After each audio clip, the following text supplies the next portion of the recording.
సుస్మిత వ్యాఖ్యల అంశంపై క్రమశిక్షణ కమిటీకి మంత్రి కొండా సురేఖ లేఖ రాయనున్నారు. సాయంత్రం లేఖ ద్వారా తన వివరణ ఇవ్వనున్నారు. నిన్న రేవంత్పై కొండా సుస్మిత తీవ్ర ఆరోపణలు చేశారు. సుస్మితకు కాంగ్రెస్ సభ్యత్వం లేకపోవడంతో కొండా సురేఖకు క్రమశిక్షణ కమిటీ షోకాజ్ నోటీస్ ఇచ్చింది.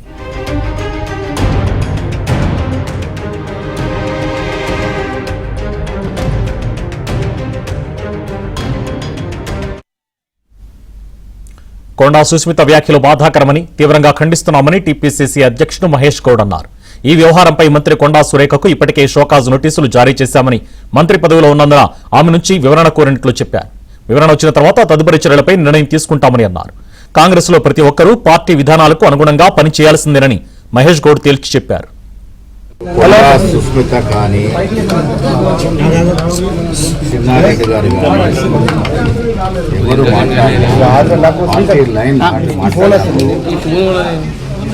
క్రమశిక్షణ కిందికి వస్తారు. కొండా సురేఖ గారు ఏళ్ల తరబడి రాజకీయాల్లో ఉన్నారు. వారంటే మా అందరూ కూడా గౌరవం. పార్టీ లైన్ దాటి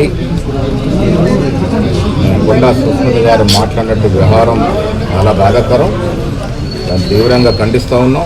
కొండా సుస్మిత గారు కొండా సురేఖ కూతురు. సురేఖ గారు బాధ్యతమైనటువంటి మంత్రి పదవులు ఉన్నారు కాబట్టి వారికి నిన్న వివరణ కోరడం జరిగింది. సురేఖ గారు వివరణ ఇచ్చిన తర్వాత తదుపరి ఏం చేయాలో ఆలోచిస్తాం.